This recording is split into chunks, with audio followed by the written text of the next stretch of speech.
Are we going live now? Someone check on their phone. If that's the actual thumbnail. Yeah, fair. Is that good? Or do you want just I was going to say lower the screen down. Yeah, that works. What's up, guys? Oh shit, there's people already here. That did not take long. What's up, everybody? So we are coming at you with a, I guess, NBA draft special. It's JJ Buckets. Clutch takes. 5 people, let's go. So we are going to be here the entire NBA draft lottery, where we are going to hopefully manifest a top 4 pick at worst, but hopefully a number 1 pick for the Raptors. No, don't leave people. Should I text people on my phone for the messaging?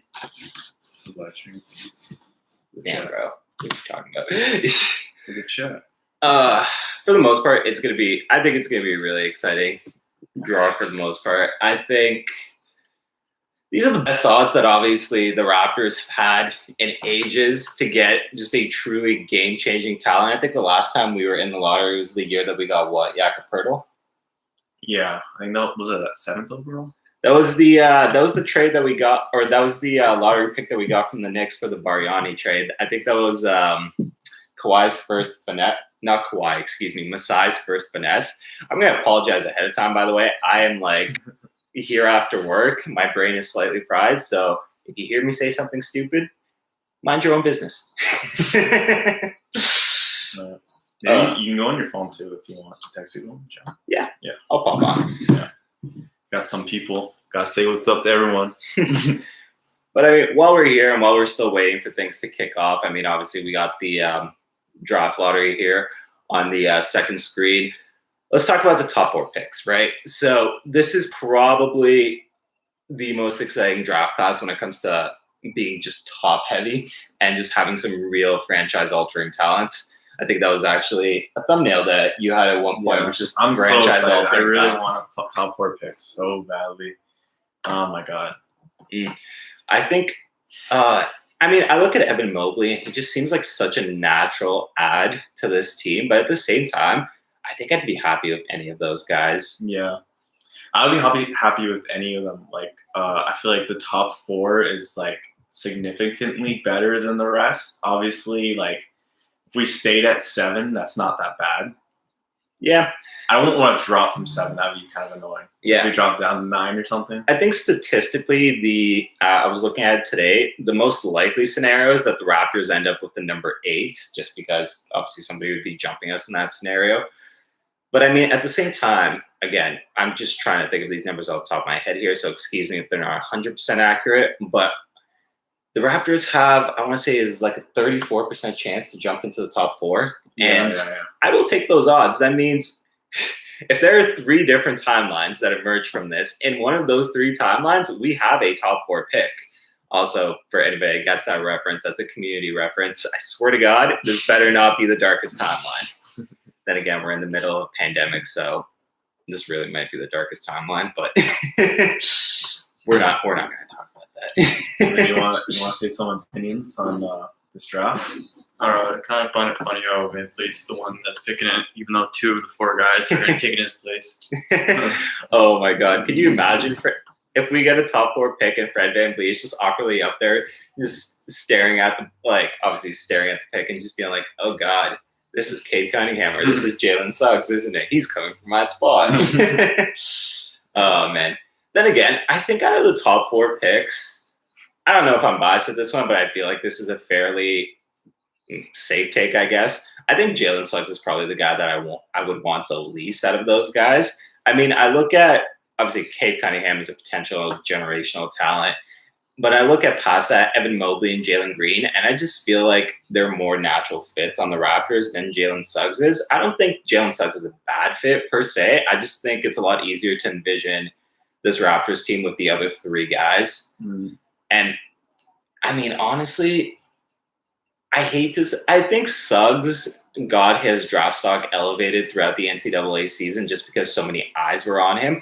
And frankly, I think if Jalen Green, for example, took the NCAA route instead of the G League route, which I will lobby again and again, is tougher. You think he would get more praise? I think he would be the consensus number 2, pretty much. But yeah, I think Jalen Green, like, he has a lot of offensive potential. Like, he obviously went the G League route. That's like a new way of doing things now. But I feel like a lot of players are going to go that route because, like, I don't know, just higher level competition. Oh, for sure. And I mean, obviously, you actually get paid in the G League as opposed to just getting exploited in the NCAA. I've been like incredibly vocal and loud about that I hate the NCAA system and how it's set up. They waive a degree at these players, which most of them don't end up taking it because most of those guys, or at least the top prospects, are one and done. So it's like, what is that degree and like free ride really doing for them? They're showing up for a year, getting exposure, and that's it. Like, meanwhile, the NCAA is just making a shit ton of money off these guys, and it's like, cool. So how's this helping those guys? Like, I've really admired in recent years guys like, obviously, we talked about Jalen Green, Jonathan Kuminga, obviously, and in previous years, guys like, I think Cole Anthony went the international route, if I'm not mistaken. I know LaMelo Ball obviously went down to Australia. I really admire those guys being trailblazers in that sense. I think you'll see a lot more of that in the upcoming years. Yeah, I want to see the NCAA die out as a route, or just improve what they do for those players, because I mean, it's literally just a year of exploitation. Yeah, I don't think it'll be dying out. I think they just probably need to like change the way they do things too much. Yeah, but I mean, I hope that change is significant and drastic enough that like the NCAA route is genuinely just, I don't know, like it does more for these players. I really don't think it does anything for those guys except just give them a bigger audience. And I mean, I guess that does a decent bit for these guys' stocks, but I mean, it's not the same. Like for a lot of these players, like you need that money right away. You need to be able to support people in your close vicinity. And I'd like to see them get that opportunity and not just go to college for a year. By the way, guys, whoever is watching this, feel free to ask questions. We'll be down to answer anything. Anything that's Raptors related or not Raptors related. You want us to react to a pick for a team, then we're totally down. So ask any question you guys want. Yeah, absolutely. We are sitting here. We are looking at these chats. So anything you guys want to throw our way, we are more than happy to talk about. I am excited to just get these balls dropping already. You know what I meant. You know what I meant. And just get the lottery going, because they are taking a dear sweet time about this. I just want to hear the sweet, sweet words of the Raptors have moved into the top 4. Oh my God, me too. Again, I'm like, obviously the most likely scenario is that we don't, but I am going to keep speaking like it's happening until, proven otherwise, because I'm trying to manifest some lottery luck for this team. Because, I mean, look at this Raptors roster, right? Like, there's so many good pieces on it. Imagine what a top 4 pick would do for the team. Yeah, honestly, like the Raptors are arguably in the best position out of like any of the lottery teams. Adding a top 4 pick will do to their franchise. Mm-hmm. Like if they add a top 4 pick, then especially if it was Cade Cunningham, it's like it fast tracks this rebuild, retool so much, like exponentially. Oh man, I think they easily. I mean, obviously this is a best case scenario that you're talking about, but I think Cade just throws them right back into the middle of the Eastern Conference at worst. Yeah, especially if they manage to have themselves a good free agency period as well, which.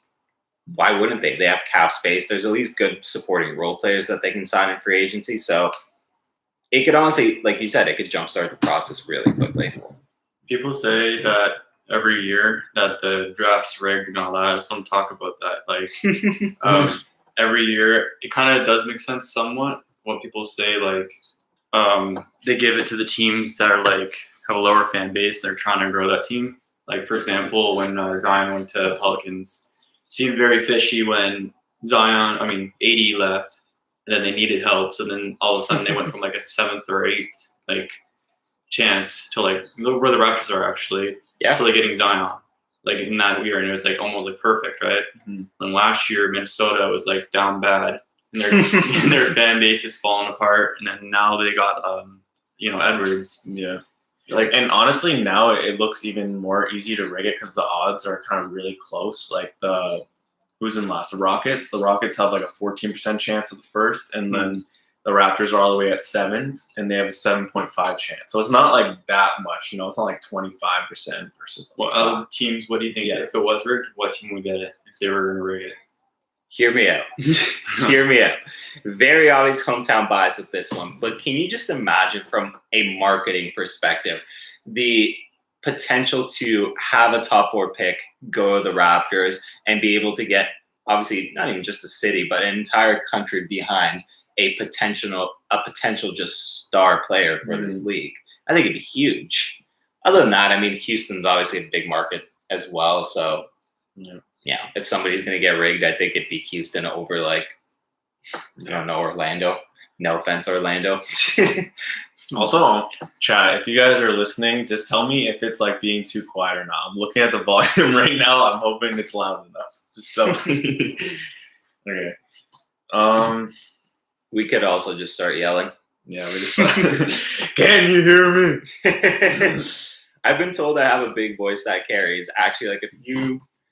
Obviously, side story from basketball, but just like a good few years ago when I was still working in a restaurant at the time, I remember I was calling out whose ever name was like next on the wait list, and they were like, I can't remember, they were like a good deal away, and like nobody came. And then like a minute later, they come back and they're just like, hey, did you call us? And I was just like, yeah, where were you guys? And they're just like, oh, we were just down the stairs, but like we heard you. And I'm just like, really? Huh. Apparently, I have a very stern, fatherly voice, is what I've been told. I'm thinking we could maybe share this in a Facebook group to get more people if you want. Yeah, absolutely. You want to do that since you're right there? Yeah. All right. I guess I'm getting put to work. All right. Yeah. So who do you guys want the Raptors to draft? Obviously, most people obviously would say Cade Cunningham. But like I've heard some people say like low key I'd want Evan Mobley just because we need that 5 position so badly, and Evan Mobley obviously is the best center in the draft. I mean, he's by far and away the best big man in the draft. Yeah. It's not even close. And obviously center is our most needed position, so I sort of see that, but at the same time Cade Cunningham is just so good. I feel like it overtakes that. You go Cade Cunningham every time. Don't overthink it. Yeah, I mean, like, if you're number 1, you're obviously taking Cade. I think any team in that scenario takes Cade. I don't think anybody even really gives it a second thought. I think it's Cade Cunningham through and through. Yeah. Past that, though, I mean, I'm still going to stand by it. I think Jalen Green is the second best prospect in this draft. I think, obviously, I've talked about it before on my channel, which, by the way, if you're not already, subscribe to my channel. Yeah, JJ Buckets. But I've talked about it on my channel. Obviously, Mobley, like you said, he's such a natural fit with what the Raptors need. But Jalen Green, oh my goodness. I look at that guy's potential, and I think he easily could be the second best player from this draft, like 5 years down the line. Obviously, maybe 10 years down the line, so on and so forth. I think Jalen Green, the sky's the limit for him. He has such a natural just skill set that I think translates over to the NBA. When I was looking at him, I mean, I see a little bit of like Zach LaVine, but at the same time, I think he's a better defender than Zach LaVine. I think he has the potential to be a way better defender than Zach LaVine, with all due respect to Zach. Obviously, defense is not a strength. I think Jalen Green, and I threw it in the thumbnail of my video when I covered him on my channel, but I still feel a little weird saying it, but I will say it anyways. I think Jalen Green reminds me a little bit of Kobe Bryant. I really do. I think he has that kind of potential. I think he can be great off the bat. I think the fact that he took the G League route, played with those grown men, and succeeded to the extent that he did, I think that shows a lot about who he is as a player. And I think it shows, with his NBA-ready body, with his NBA-ready skill set, I think he can do a lot right out of the gate in the pros. So, honestly, if the Raptors are in position for it, I don't hate, in position of picking between Evan Mobley and Jalen Green, I don't hate the idea of going Jalen Green over Evan Mobley. I'm not going to lie. I think I'm firm in the stance that Jalen Green is the second best player in this draft. Well, the Raptors need more than anything, more than even a center. I've said this is like a true number 1 option. So if you can find someone who is potentially that in Jalen Green, I feel like you take that and then you try to go through the free agent route or the trade route to find a center. As we saw when Khem Birch was our center, Obviously, you prefer him in a backup role, but Yeah. the Raptors were still like adequate. You don't need like an all-star like a Nikola Jokic or a Joel Embiid. You just need someone who's solid. You know, you don't want to overpay too much for a center position. You just don't want like a liability. Like look where the Utah Jazz are with Rudy Gobert. I thought that was such a horrible contract when they signed it. I looked at that and I'm just like, man, I get Rudy is such a good defensive anchor and whatnot, but are you really paying somebody that is like has such a limited offensive skill set the max contract, especially with? Oh man, like I'm sorry, I get don't get me wrong. I get what Rudy Gobert brings to the team, but also when consistently in the playoffs, your second best player is getting played off the court. What are you doing throwing the max contract at him? What are you doing? Oh my goodness. Like, Jazz, you're down bad, bro. Good luck getting rid of that contract. Good luck. Not that I think they'll try, but god damn it, I don't. I don't see them building a championship contender there as long as Rudy Gobert is one of your two highest paid players. Like, down bad. Down horrendous. Oh, God. And it's funny, too, because obviously so many people talk about Pascal Siakam being overpaid, right? But I look at some of the other max contracts or like near max contracts that have been handed out around the league, and I'm just like, man, Siakam's contract does not stack up that bad when you're comparing it to some of these guys like a Gobert.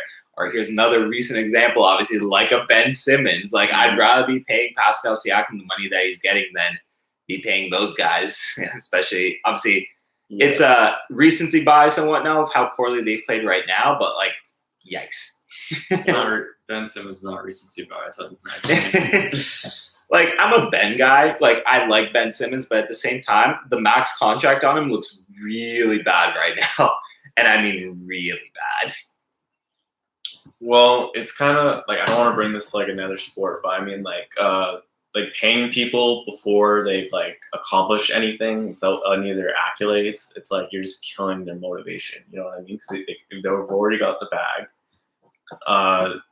Obviously, you're not going to be going like 110% once you get that bag. You know what I mean? It's just like for sure. Yeah. You know which one I will never understand is how did Andrew Wiggins convince the Minnesota Timberwolves to throw him a max contract? I will never, and I mean never, understand that one. Yeah, Andrew Wiggins. Obviously, yeah, I think Prob went off on this, the Warriors report, talking about like why high draft pick. Like, you shouldn't put as much faith into it because Andrew Wiggins had so much hype and then did not live up to it. Which is like the draft lottery is always hit or miss. You know, it's like you could think, who knows, maybe Cade Cunningham was a bust. He hasn't played an NBA second yet.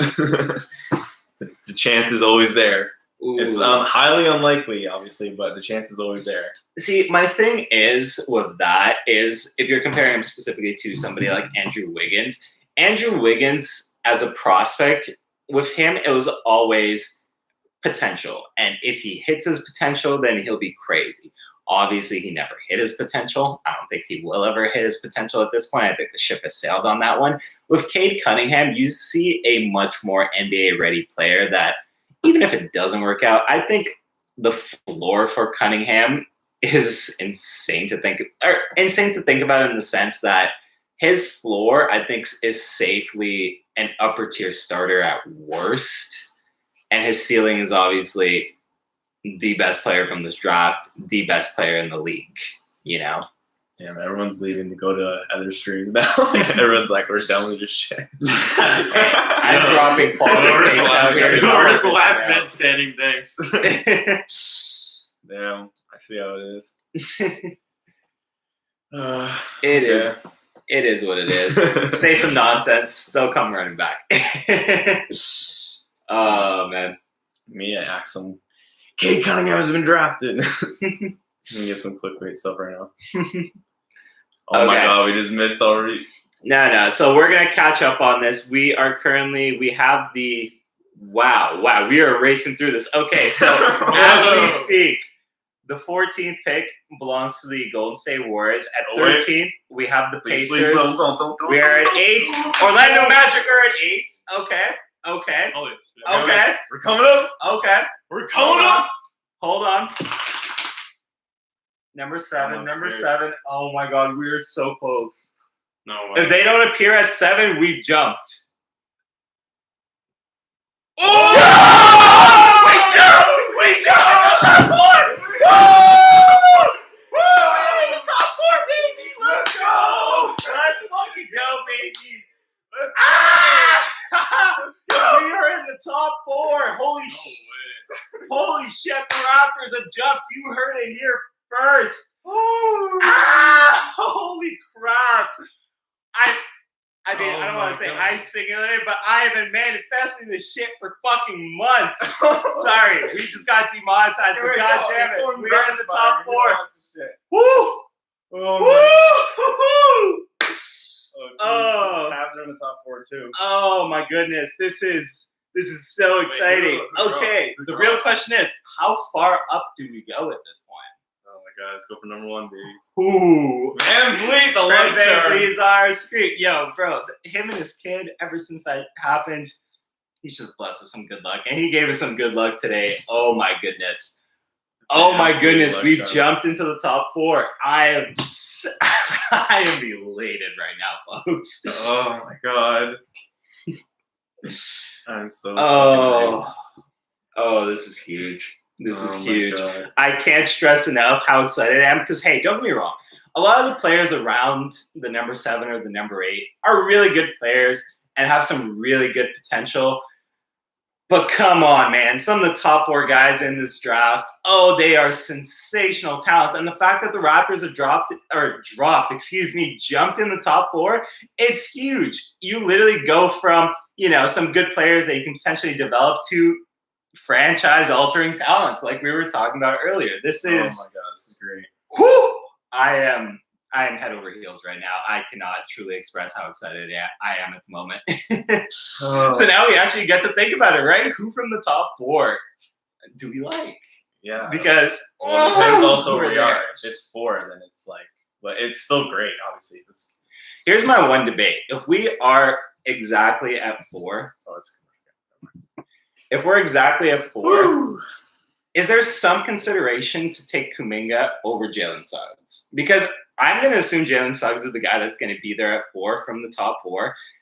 Do you see an argument for Kuminga to go 4 over Suggs? I'll throw that to you guys. I mean, I like Suggs' ability to run a team, obviously. Like, he obviously made it to the finals. He seems like a true, like, Raptor, like Jalen Suggs. You know what I mean? Like, he seems like that Fred VanVleet, Kyle Lowry cloth. I talked about this. But do we want that again, though? I know he could get mentored, obviously, by a Fred VanVleet, just kind of like Malachi Flynn is. Obviously, he has a higher potential than a Malachi Flynn. The one thing there is, obviously, I think the wings are obviously a bigger area of need. Yeah, for sure. So I think that's the one thing you consider too. And honestly, I don't know if this is a hot take, but if it is, I'm dropping it. I might argue that Kuminga's ceiling is higher than Suggs. You think so? I think so. Again, maybe I'm just a little higher on the guy, but just the raw athletic gifts are so impressive. And if you can really polish his offensive game, you're going to have an elite two-way player in the league. And frankly, depending on how good you polish it, I mean, we've seen guys like Paul George. We've seen guys like Kawhi Leonard really go from, raw at Jaylen Brown in the same light to stars, superstars. So I think with the right development, like the Raptors have, I think Kuminga is a guy that could be fantastic for this team. Wait, sorry. I just want to see if it's back on or not. Like, I don't want to miss anything. Okay, we're still a commercial. My guy. I'm we're still in commercial break. I'm still so hyped. I want the number 1 now. I mean, it'd be kind of funny if, like, he's like with the paper and the pen. He's like, he's like when he's just watching the draft and he sees like we're in our top tiers. And something he signs that he pushes his family away. He's like, get the fuck out of here. Get the fuck out of your own back. Oh, I can't believe he comes in the top 4. I really thought the NBA was gonna fuck us. No, I appreciate that Adam Silver knows what's good for his league, and what's good for his league is marketing a star to an entire country. Yeah. Like, let's be honest. This is a great scenario for them. I find it really interesting that Cleveland also jumped because Cleveland has the makings of a really young, nice core there, and I think they are one top pick away. But I mean, obviously, the same thing can be said of the Raptors, although obviously our core is a little bit older at this point, and I think, frankly, any of these guys in the top 4, they will go a long way to. I mean, at this point, you can't convince me the Raptors aren't a playoff team next year. They are absolutely a playoff team next year. What teams fell out of the top 4? Did you say the Magic fell out of the top 4? Orlando and I don't know if Orlando OKC. fell because I think Orlando held a second pick from the Bulls. I know I saw the Warriors slip a couple of spots. That's actually a really great question at this point. Oh, it was OKC and Orlando, I think. OKC and Orlando drop? Sucks to suck. Orlando, It's all right. Realistically, OKC can move up anywhere into this draft with the buttload of picks that they have. And it's really funny. Sam Presti will find a way to get more draft picks. Don't underestimate Sam Presti. Sam Presti right now is hoarding like middle schoolers. Yeah. With some of the draft picks that he has. Like, let's be honest. They're number 1 players and currently in grade 7 right now. Oh, little do you know, Presti is holding on to a guy somewhere right now that's still wiping his nose, that's still figuring out, like, I don't want to say how to read, but he's still figuring out the basics. And little does he know that he is going to change the Oklahoma City's franchise down the line eventually. Oh, wait, here we go. All right, we're in the top 4, baby. Let's see. Fuck. All right. I mean, it's still a top 4 pick. I'm still really excited, but at number 4, all right, we can't get greedy at this point. All right, Cleveland goes to 3. So 2 franchises. I'm running for obviously Detroit. taking W. I feel like Detroit deserves this. I think Houston's getting number. Oh no! Detroit has the number 1 pick in the draft. Crispy Flakes. Congrats, Crispy Flakes. Oh my goodness! So we got Detroit at 1. It was Houston at 2. It was Cleveland at 3, and Toronto's at 4. I mean, I don't mind it. I'll take it. I wish we at least got 3, but yeah, I'll take it. I'll take it. Beggars can't be choosers at this point. Right now, yeah, we're beggars right now. We're in the lottery. We're obviously beggars, so I'll take it. But like, say Cleveland, do they really need Mobley since they have like Allen? I think that's actually really interesting. Who would Cleveland be eyeing at the number 3 spot? Well, let's think about it this way. Obviously, number 1's a no-brainer, right? Mm-hmm. Detroit is very obviously going to take Cade Cunningham. Wow. Number 2 for Houston, I'm trying to think, what would their most pressing need be off the top of my head? Because Houston's just down atrocious altogether. Well, so they have a lot of holes to fill. Yeah. They have Christian Wood sort of as their power forward / center. And they have John Wall's albatross contract as the point guard. Oh, my goodness. I wonder who they're going to dump that. Do you think that they're just going to play out the Wall contract, or do you think they're going to dump it off to somebody? Dump it off to OKC. Or dump it off the Knicks. Oh, my goodness. Actually, the Knicks could be interesting. Then again, I think John Wall's done in his career at this point. I'm sorry to say, I don't think he'll ever be anywhere close to a star player, all-star ever again at this point in his career. But, I mean, with the major injury that he had, that's not surprising. So I think Houston's the real wild card at the top of this draft because I could see them going in a multiple directions here. They could take realistically any one of those 3 guys that is left. It would be really interesting to imagine a front court with Mobley and Christian Wood. I think that front court would have potential to be one of the most devastating in the league down the line. Obviously, if everybody's development goes right, and by everybody I mean Mobley in this scenario specifically. But I don't know. I kind of like Jalen Green at Houston. Yeah, I really do. I think he gives them a number 1 scoring option right off the bat, and they could use buckets. They could use buckets desperately. So wait, let's just play like hypothetical. If like the Evans scenario, like the Raptors want to move up for Cleveland's pick, if we offer the 4th, and what do you think else? Do you think that needs to be like? Is it a lot more or is it not a lot more? I mean, to move up one pick, it's tough. I think you're sending a future first round pick. Like, Sure, yeah. if there's at least if there's a guy that you're really sold on and you specifically want your guy at number 3, I think Cleveland would be a willing trade partner, depending on the scenario. I think you're at least sending an extra pick. Maybe you're This kicking guy a young doesn't put prospect Jalen in there. Green in the top 3. Imagine he falls us at 4. Well, Jay Bilas, you are entitled to your very wrong opinion.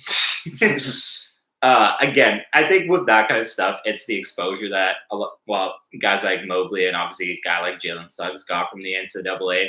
Let's be honest, guys are not watching the G League as much as they are watching the NCAA. I truly, truly think Jalen Green is a top 3 talent at worst in this draft, at least heading into it. Frankly, again, for my money's worth, he's the second best player in this draft. If you're telling me in this scenario Jalen Green is sitting there at 4 for the Raptors, Oh, it's no brainer. I'll take it. I will absolutely take it. No ifs, ands, or buts about it. That is the guy I want at that pick.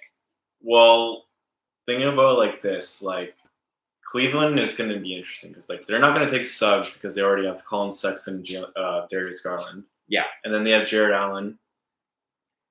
I think for them, Jalen Green would probably be the best for them. Yeah, I was going to say they definitely need a guy on the wings, or frankly, if Mobley's still there, he'd be an interesting option to throw beside Jared Allen because obviously Jared Allen is more of an interior force, and Mobley has a little bit more of outside touch and can stretch the court. And like you could easily get away with playing Mobley at the 4 and playing Jared Allen at the 5. So I hate to say it, I don't think Evan Mobley is going to be there at number 4 for the Raptors. Mm-hmm.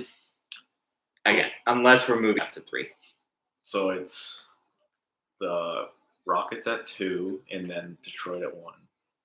Again, How much better do you think this makes Detroit? Obviously, because Detroit is pretty down bad right now. See, I can't remember where. I definitely talked about it in a video beforehand. And I think Detroit quietly has some really nice young pieces. I think Sadiq Bey is really nice. I think Killian Hayes still has some decent potential. I think he hasn't showed his max potential there. Well, yeah, he's been hurt. Yeah. Isaiah Stewart as well, I believe, is one of the young guys from this year that.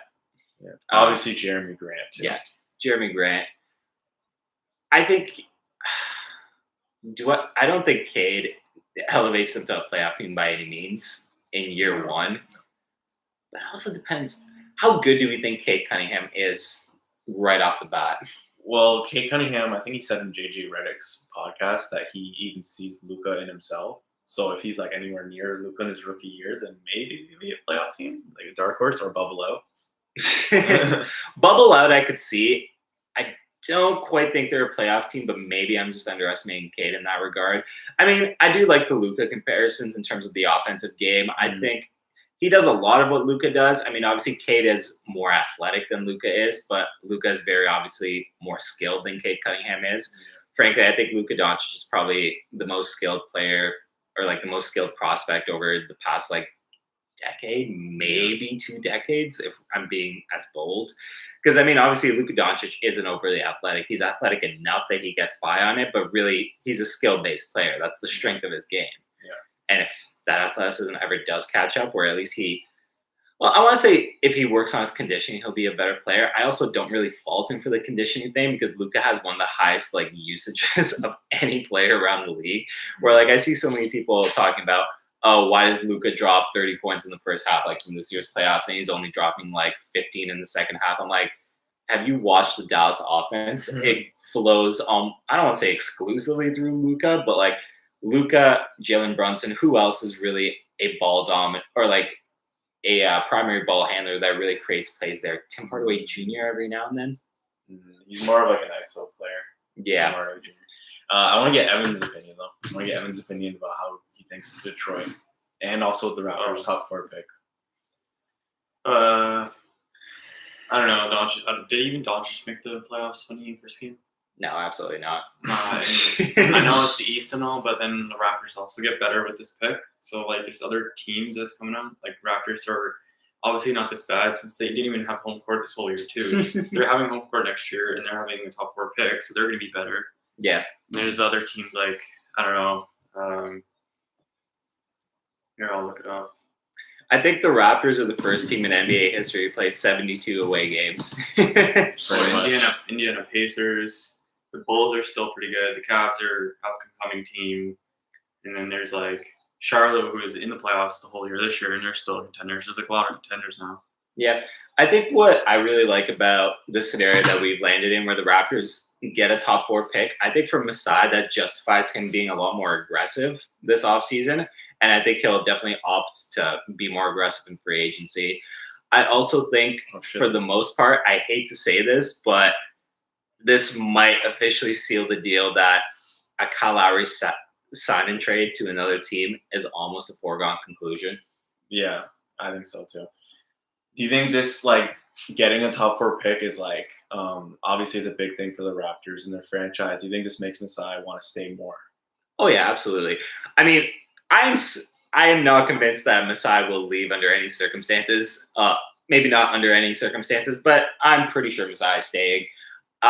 The only reasonable thing that I could see Masai possibly leaving for is if he wanted to go and grow, say, the NBA African League. Yeah. I think that's something that Masai could be invested in. I mean, he's obviously done a lot for the growth of the NBA game and of NBA prospects coming from Africa. I think that is the only thing that could helps remove him. people come like Giannis into Yeah. the NBA. Like he's done like a lot of stuff for that. But I don't know. I feel like he still has like I feel like he can still do that later down the line. Oh, I for feel sure. like he still has unfinished business with this Raptors team. Like he's made like some subtle comments like the Raptors will be fine and like I don't know if I'm taking this as like a farewell or not because it's like it's so hard No. to Masai's not going anywhere. Don't you dare. Yeah, I'll keep that bad energy out of it. What I'd like to say is the Cavaliers like the Edmonton Oilers of the NBA. They literally have the best luck when it comes to the draft. It's like they draft LeBron, they draft Kyrie, Wiggins. Well, Wiggins they got the first round pick, overall pick, and then they got like Garland. They got Anthony Bennett. yeah. that's Oh god. And it's like they weren't even expected to be like this high up, and then they get it again on the Raptors. Anthony Bennett was such a surprise at number 1 too. I mean, don't get me wrong. I think that year was such a weird year because obviously that draft class kind of sucked at the top. Okay, 18 years. Let's go. But like even still, I remember Anthony Bennett when I was sitting there watching that NBA draft and he got announced as the number 1 pick. I was just like, wait, what? Oh my goodness. It was such a random pick. And I mean, case in point, it didn't work out anywhere near where it was supposed to. I mean, Lord knows. I think Anthony Bennett has attempted a couple of NBA comebacks, but I mean, he's done. He's washed. Anthony Bennett is by far and away the biggest draft bust in NBA history. I will not be convinced otherwise. So many people talk about dudes like Kwame, but I'm just like, man, at least Kwame had serviceable seasons. Well, this guy, I'm pretty sure he didn't have like any injuries. He was just asked.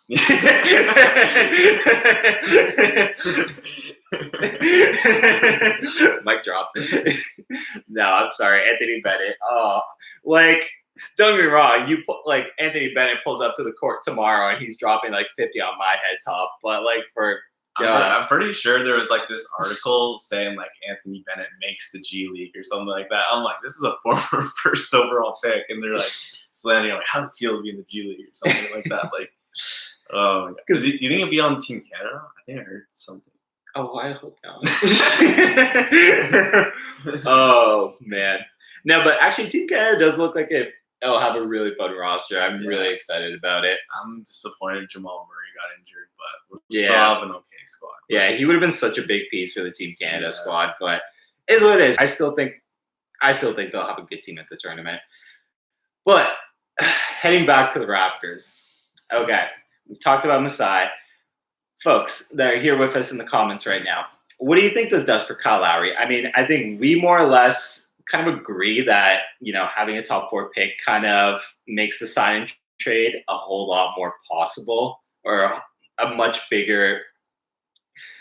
Sorry, folks. As I said at the beginning of the stream, I don't know how many of you guys are here, but I am at work, so I am exhausted. But I think a Kyle Lowry sign and trade is such a realistic situation at this point. I think there'll be contenders eyeing him, and I don't think he really fits the Raptors timeline at this point. Even with the Raptors, even if they think that it's going to be a quick retool this offseason, I still don't see where the room for him is on this roster. Between Fred, between Malachi and hell, if they're drafting another guard, like if Jalen Suggs is there at 4 and that's the guy they're taking, Mhm. I just don't see how you work Kyle Lowry onto the roster at this point. Yeah, I've already said like I've made like 2 separate videos about this already, but Kyle Lowry, he's already like 35, and this pick, it's like, I would have said obviously if we were got the number 1 pick, it would have been a lot more different. But having the number 4 pick, I feel like it's not gonna put us into championship tier status. So I kind of like let Kyle Lowry do his own thing. Let him go to a contender.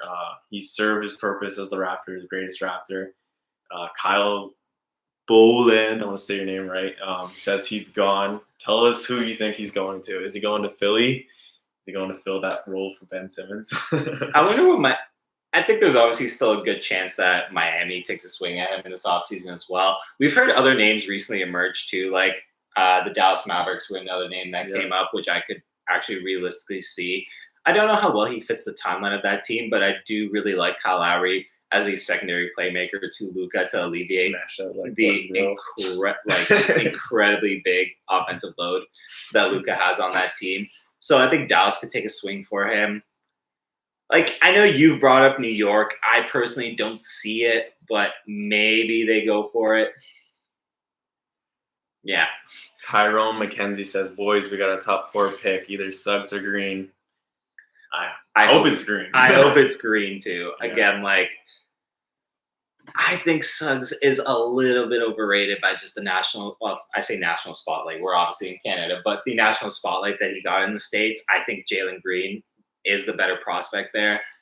Again, he has a little bit of Mamba in him, and rest in peace, Kobe Bryant. So I would really be excited to see Jalen Green go to a team like the Raptors where he can develop that. Oh, it does put you in a weird situation, though, where at that point, what do you do with Gary Trent Jr.? True. Because Gary Trent Jr. as a starter, I feel, is a lot more consistent in terms of the production that he's given you. But as a bench piece, yeah, it was pretty rough. I don't know. As a bench piece, it seemed like it was hard for him to get into a rhythm. Like, I know like players like Lou Williams can just come on and be a bucket getter, but it seemed like Trent struggled when that was the case. It seemed like he had to be in the starting lineup to get into his rhythm and start hitting his shots. Obviously, his best game was when he played the Cavs to drop, 45 or something like that. Yeah, the career high. Yeah. It's really funny because I think it's one of the things that I was talking about when we originally got Gary Trent Jr. was I was just sitting there, I'm like, he reminds me of Norman Powell.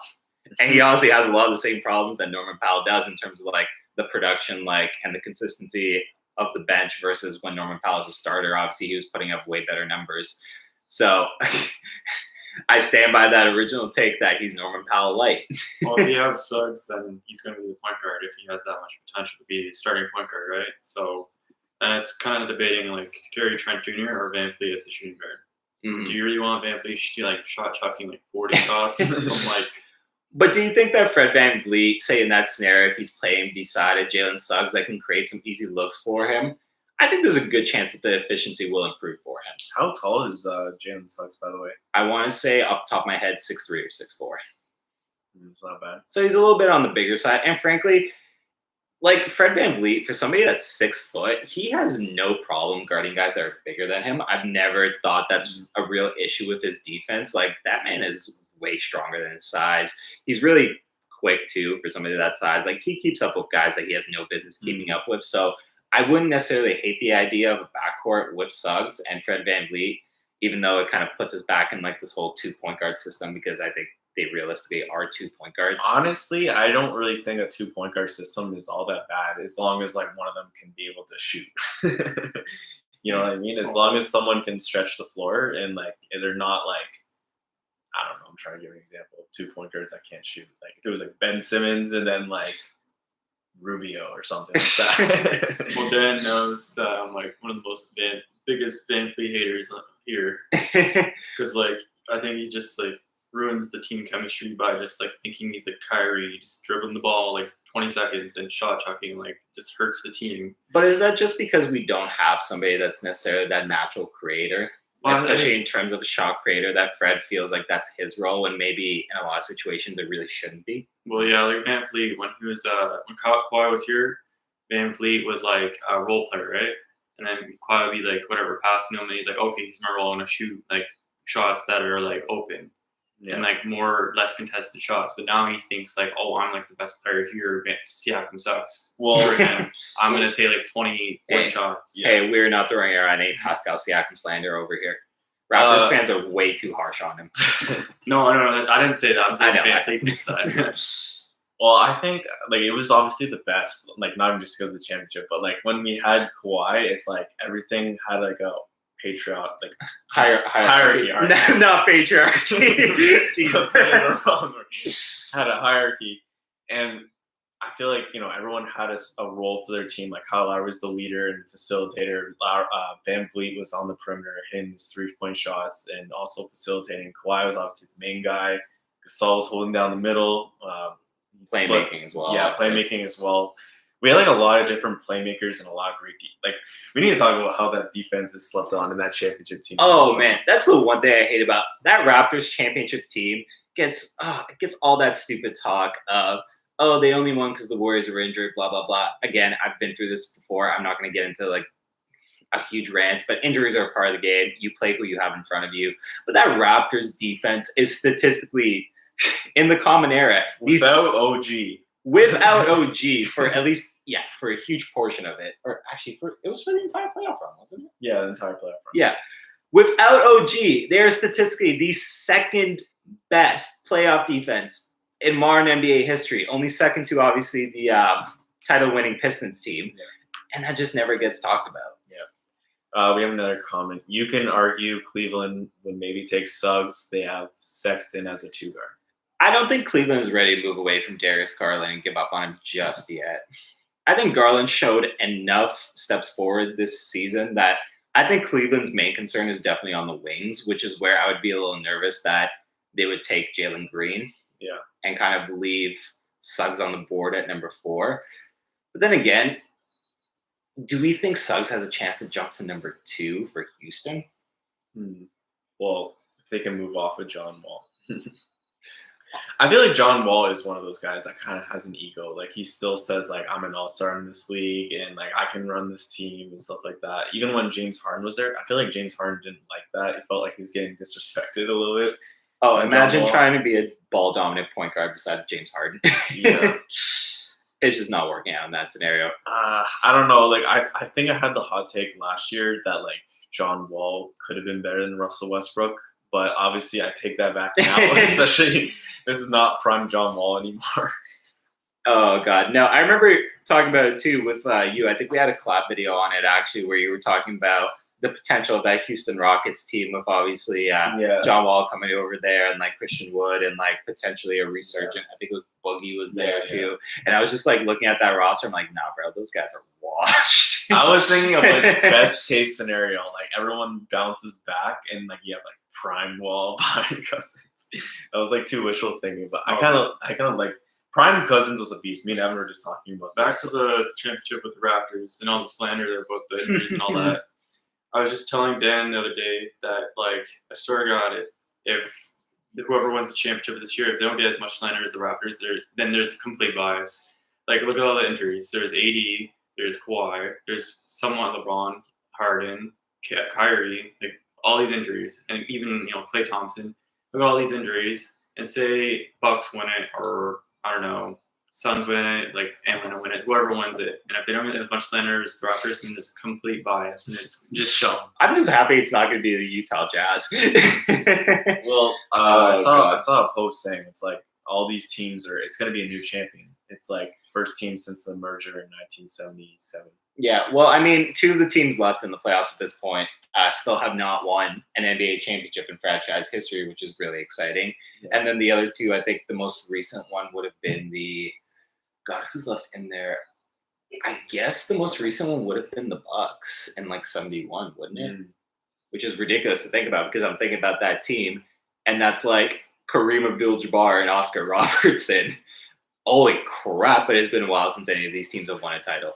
Boys, everyone watching, drop a like if you guys are pumped that the Raptors got a top 4 pick, and keep sending in questions. We're answering everything.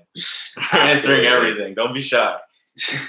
But honestly, I thought it was really funny. I remember seeing a tweet about this. I don't remember who tweeted it. It was on Raptors Twitter where obviously we've been talking about like how stupid it is that we think that the Raptors have an asterisk beside their championship from so many NBA fans. But it was hilarious where it's like the Raptors got their quote unquote asterisk championship. And Karma was like, oh, you guys want to see an asterisk championship? We'll show you an asterisk championship. And we got the bubble last year, and we are getting this season where it has been, frankly, I'm going to say it, it's been partially ruined for me by injuries. I feel whoever wins this season, it doesn't feel right to me because, I mean, obviously for my money's worth, for most of the season, I had the Lakers taking the championship, and the Lakers don't bow out in the first season without the injury troubles to LeBron James and Anthony Davis and like the poor chemistry that they lack developing. And God for the Lakers. Sorry, my last point here. The Lakers were down bad when they were willing to go after Andre Drummond. Oh, don't get Jamie started on Andre Drummond. I was about to say, with all due respect, I have no respect for that man. But no, it's just I have no respect for that man. I'm very happy that he had as poor of a stint as he did with the Lakers, because now I don't have to hear from Raptors fans at this point about signing Andre Drummond. Keep him away from this team. I know I've gone on rants about this before, but I will say it one more time. I do not want Andre Drummond anywhere near this roster in the offseason. I don't care what value he's coming at. He has awful basketball IQ. He looks lost on offense. He looks lost on defense. And he just takes up spaces where other guys could be dominating. Keep him the hell away from this team in free agency. Just at it. Honestly, I think with Andre Drummond, it's just like, once he got into like a role where he had to like split minutes or other stuff, or like when he's not, like when he was on Cleveland, he was on Detroit. Was he on any other teams? I don't think so. Yeah, those teams, like when he was on both those teams, they stunk, right? Like he was low-key one of the most important players. Which says a lot about those teams. Yeah. So like when he went to like a team like the Lakers, when he actually had to like work in a system, that's when he like totally crumbled. Yeah. Which is really funny too, because you would think at bare minimum Andre Drummond could be like a good pick and roll option with LeBron James, but nope. It just wasn't happening. Yeah, JJ. I am. Fun fact. Obviously, so for anybody that cares, just a quick little story. Me and Dan first met because one of my videos, before I fully understood how YouTube works, just randomly popped off, and Dan hit me up in the comment section asking to do a collab video, and that's how we met. And then we ended up doing the collab video. We actually, case in point, we actually became great friends afterwards. We realized that we've been living like 10 to 15 minute drive away from each other in Toronto this entire time. That's crazy. So it was like, we wanted to live stream, obviously, for the NBA draft. And we were thinking we could do a Zoom call, but then at this point, like, we all have our vaccination shots, and we were just like, man, fuck it. We're doing this in person. Getting some wholesome content. Yeah, but it's so crazy though. It's like if I didn't comment on that, then we would never have these collabs. It's so crazy. It's like we both are Raptors creators. Yeah, like we literally live like so close. And I don't know. It's crazy. Yeah, big shout out to my friend Sonia. If she ever watches this, she was the one that originally told me at the time. She's like, "You better do that collab," and I was like, "Okay, damn, bro, relax." But I mean, hey, shout out Sonia. You obviously did me a huge favor on that one. And also, because I've mentioned it before, I figured out YouTube. For anybody in the comment section that figured out YouTube, I say as somebody that gets like 1K views on his videos. But honestly, a big part of anybody wanting to start out and do YouTube, your thumbnail and your titling will absolutely always be the biggest thing that will draw people to your videos. So if you want to go from like 100 views to like 1,000, 2,000, you want to have a great thumbnail, and then you want to have a really good title of boot. Yeah, just dropping some knowledge. Fluff says that Evan is the third wheel right now. And you gotta start talking, man. On what? I don't know. Join the conversation. You're getting roasted in the comment section, bro. Yeah. I'm the one who came up with the idea with clutch takes, so I'm clutch takes too. I literally came up with the name. So what now? Hopefully, I mean, perfect world. we get Mobley or we get Jalen Green, I'm cool with not getting Jalen Suggs. I mean, of the dudes in the top 4, I think I'm very clearly vocal about the fact that Suggs is the dude that I'm willing to live without. Mhm. I think I think all 4 of the top picks are going to be very good players in the NBA to some capacity. I just think the ceiling for the other 4 are higher. And in particular, for those of you guys that are joining late, I want Jalen Green. I think Evan Mobley is a very natural fit on this team, but I think Jalen Green is going to be the second best player from this draft. And Lord knows, if that doesn't end up being true, 5 years from now, I'm going to be getting flamed for this take, but it's fine. I will make it now.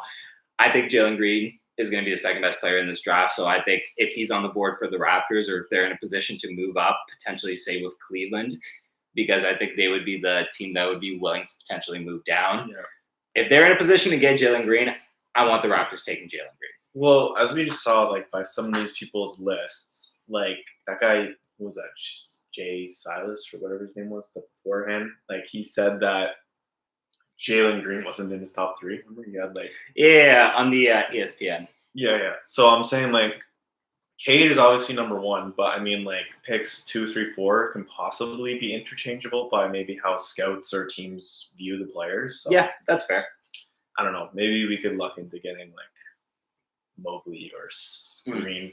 Well, I was just gonna say, like, you know how like past drafts, like especially the first overall pick, they always get hyped up to the max. Like Zion Williamson is going to be the next LeBron, or you know, Edwards is going to be next Kyrie, or you know what I mean. Like Edwards is the next Kyrie. Who the hell was saying I that? don't know. There's something out there, but I mean, like, you know, Kate Cunningham. People say like is the next like, I don't know, what is he like? Luka, I think, is for the most part what people are saying right now. Yeah. Luka Light. And like Jalen Green is like Beal or whatever. Or I don't see that one. I I mean, mean, Dan, like, didn't you say he was like Beal or something? I think I just said that just because of his like Sure. shot creating Yeah. ability and scoring. I think. for me personally, if we're talking players in the league right now, in terms of offensive game, I see Zach LaVine. But again, for those of you joining late, I see shades of the late great Kobe Bryant in his game, which is why maybe I'm a little biased to him, because I mean, Kobe was never one of my favorite players, but I definitely sure as hell respected the hell out of his game. Yeah. So if there's a chance that Jalen Green could turn into that, I think you want to gamble on that chance. And Sign actually, me up for that. yeah, I saw a comment in here actually. I think it was from, and I apologize if I say this wrong, Zay's view that Green needs to step up on defense. And I agree. And I think part of it though is you look at Jalen Green, I think he absolutely has the skill set to be an elite perimeter defender. But I think the problem with with him, at least in the G League, and I think it was, excuse me, I've been talking a lot. I think one of the big problems was the team that he was playing on. You could tell defensively they had a lot of communication issues. And I think that contributed to him maybe not being as great of a defender as he could have been there. Yeah. I think in a system like the Raptors, with a coach like Nick Nurse that will obviously be preaching defense, Yeah. I think he has such a fantastic chance to be a great perimeter defender. And I think he really has a chance to develop into a great two-way player. Yeah, what I would say about that, like when I was like watching scouting reports and stuff like that on him, it seemed like the effort was definitely there. It's just like sometimes he got like lost behind screens, or he just didn't know the plays that well. And that's like perfect for the Raptors because we have like such a defensive minded coach in Nick Nurse. So I feel like Jalen Green jumping into our system, he'll know our plays and stuff like that. And as long as you have the effort, I feel like he's gonna fit well. Yeah, absolutely. Questions are rolling in. Oh yeah, we got a lot pouring in. All right, Okay. let's take a second and just catch up with some of these here. Let's see. Here's actually a really good one from John Edward Jacob. Do we think that Mobley would start on the Raptors right away if they pick him? Yeah. Do we think he's just an automatic plug and play on the 5 spot? I mean, I would have him over Baines right now. I'd be like, that's not. It's debatable. I still think one of the funniest things to this date that I've ever seen on Raptors YouTube was you saying smash that like button if you want Aaron Baines gone from the Raptors for next season. Yeah. Oh, I mean, unless it's some kind of weird scenario where they do it for trade purposes, there is no chance that the Raptors are picking up his team option for next year. Yeah, I can't see that. So I mean, Listen, I'm sure Aaron Baines is a nice dude. He has given me no reason to think he's not. But as far as a basketball fit for the Raptors, I would be so happy to see him go. And for like the 3 or 4 of you in the past that have told me in my comment section that I remind you of Aaron Baines when I grow my beard out, fuck you guys. Don't put that shit on me. What's the next question say? Let's get through this. One of them said, I haven't seen a bad defender in the top 4 in the past few years, but there's Trae Young, right? I mean, I wouldn't say LaMelo is a good defender. Yeah. And I guess, Trae Young was the number 5 pick, though, to be fair. Oh, he was? Oh. If I'm I thought he was remembering that 4. right. Yeah, But yeah, don't get me wrong, LaMelo has the chance to be a decent defender, but at the moment he's not great. I think with a lot of these guys, though, like right out of the gate, they're not necessarily elite defenders by any means, although some of these guys absolutely are. I think with a lot of these guys, what's most important is you want to see the opportunity to develop that side of the basketball, and you want to see the willingness and see the skill set, especially athletically. As long as you see a dude has great lateral quickness and can keep up defensively, especially I think lateral quickness is something that's huge in modern day basketball because of how much switching there is.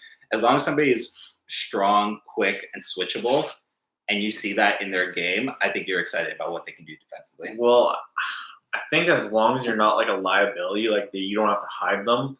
Like if you bring more offensively to the game, I feel like that's fine. Or you can do other things to make up for it. Like not everyone in the league is going to be like a Kawhi Leonard. That's why he's so rare as like one of the best two-way players in the game. Mm-hmm. It's more about like your impact on the floor. Like if you're playmaking or you're like scoring at the rim, mid-range. Mm-hmm. Like there's a lot of ways to impact the floor unless you're like you have to hide them like Trae Young. But Trae Young at the same time, they're in the conference finals. See, they're in the conference finals. As much slander as I give Trae Young for his defense, and I still think he's a piss-poor defender, at least I've started to see with Trae Young more willingness to at least be a pest, which is great. But going back to the Raptors stuff, because I actually see a couple of really interesting comments here. From the main one here from Taiwan. Shout out Taiwan. Shout out to Taiwan. We did not know that we had that kind of reach here. Damn. But the really interesting one here comes from Redbeard McDuck. That's a sweet name. He's asking, what do we think about a Siakam for Simmons trade? Hell no. Yeah. Sorry, no. More money, shittier player. Okay, my thing with Ben Simmons at this point, he has so much raw talent, and it just pisses me off that he plays as bad as he does, because by no stretch of the imagination should he be regressing in his 4th season now, I think he is. This guy was hyped up being compared to LeBron, and don't get me wrong, I think that's a problem in itself with how we do these kind of draft things and these draft comparisons where we set a standard for these guys in our head, and then when they don't meet it, we think they're a bust. Yeah. And I wouldn't go as far as to say Ben Simmons is a bust, but I think at this point in his career, it is fair to say he is a disappointment. Listen, nobody's expecting Ben Simmons to go out there and be a knockdown shooter. I think even if he's not, it's fine. My biggest issue with Ben Simmons at this point is you are 6'10", 240 pounds, and you can't take guys like Bogdan Bogdanovic to the basket when they're guarding you. Bogdan is not a good defender. He is significantly smaller and weaker than you, and you can't be aggressive enough to just drive to the hole every time. At that point, you are just such a huge offensive liability to your team, because what are you really doing? Sure, you're playmaking for your team. What else are you contributing on that court? You're a shit free throw shooter. Obviously, you can't shoot anything to begin with. Yeah, you'll finish dunks in the fast break, I guess. Although then again, we saw a perfectly good opportunity for him to dunk, and he passed it up. Yeah. As much as I like Ben, and I think he can be so much better than he is, at this point, my goodness. First of all, Siakam for Simmons? Hell no. No chance. No. Ben needs a sports psychiatrist at this point. He needs to get rid of that mental block that he has for himself, because he is so much more talented and has no business being as bad of a player as he is. I think no to that trade. Yeah. No. Yeah, definitely no to that trade, and I'm not even thinking about it. I wouldn't even do would you even do Van Vliet for Simmons? I think about it a little bit more, but then again, the spacing would be You would? The spacing of You know, Siakam and oh, Simmons yeah, on the sure. court would be a little awkward. That would be my biggest issue with that, especially if you're adding a non-shooting center to the mix there. Yeah. In my opinion, I think I said this. I think Simmons, like, Philly obviously is one of the biggest markets.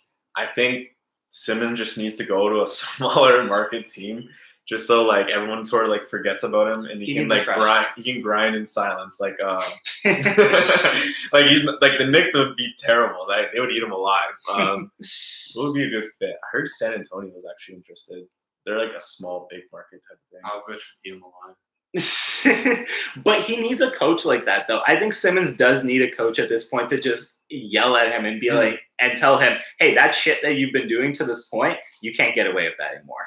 Yeah. You will not survive in this league doing what you're doing right now. I don't. He needs a coach to tell him that. Yeah, I don't think he'll be a 76er next year. I think even when they asked him, like, No chance in hell he's in Philly next season. Are you kidding me? Those fans would beat him up in the streets. Philly fans are vicious. even Doc Rivers didn't give him the support. Even Doc Rivers said, like, I don't think he can be a starting. Well, like, that says a lot. Well, he doesn't know.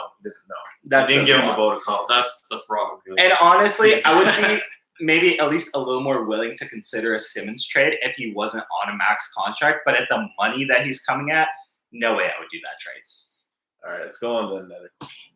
There was a really cool one here that I saw, and God damn it, don't tell me I've lost it now. Hilarious comment. Keep that bum away. Oh, yeah. This is the one I was talking about. From Champagne Traw. Y'all remember when Mobley straight up was following one ball team, and that was the Raptors before the process started? He's a Compton guy, wants to follow Ndebo. I actually do remember that, and I thought that was so random and really cool that, like, yeah, like you're completely right. The only team that he was following, I think it was on Twitter or Instagram, it was one or the other, was the Toronto Raptors. And that immediately just had me sitting there like, some of those is like, it's so random. Like, Evan, remember when Montrezl Harrell was randomly following the Raptors last offseason and then they didn't even like sign him at all? Like, I feel like sometimes it can be like totally random. Like, he was trying to manifest it and Toronto said no. Yeah.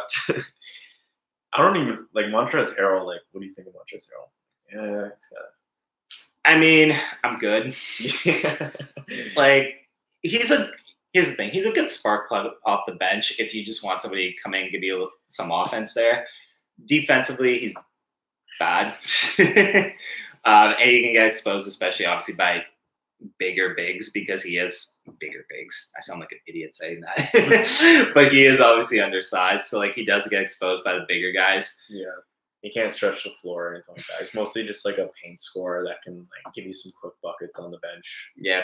Again, I'd be a little more interested to see the Raptors utilize the trade market as opposed to free agency with the cap space they're going to have, because the free agency class at this point is underwhelming. Yeah. And I'll say, first of all, before I continue, I see exactly 69 viewers right now and just nice. But I've said it a million times. I'll say a million more. I want Miles Turner on this team. I want Miles Turner on this team. I knew it was coming. I mean, why wouldn't you? Why wouldn't you? He is such a perfect fit, both offensively and defensively. I mean, I agree with you. I just knew it was coming. I was about to say, I smell Miles Turner trade coming. Oh, man. I mean, listen, he fits. Personally, for me, as much as I would be excited by, you know, his pick and roll potential and his potential to space the court, for me, it's the defensive aspect of it. Just taking somebody that's that good of a rim protector and even just a one-on-one defender, he's pretty good as well. I mean, he can get exposed by some of the more physical and big men, like, say, a Joel Embiid, but also that's an elite big man in the league. Yeah. They're gonna expose a lot of their matchups. Yeah. I think. Plus, he's still pretty young. He's like 25. Yeah. Like, he still has room to develop. Yeah, so you put him, I've talked about it obviously before, but you plug him on that team with OG Anunoby, Fred VanVleet. Yeah. Hell, Defensive potential, crazy. yeah, Pascal Siakam, and I'm going to say in a perfect world, Jalen Green. That defensive unit is top 3 in the league, easy. Let's go through some more questions. Damn, you guys are rolling in. Yeah, if you guys are enjoying it right now, make sure to subscribe to Clutch Takes. Make sure to subscribe to JJ Buckets.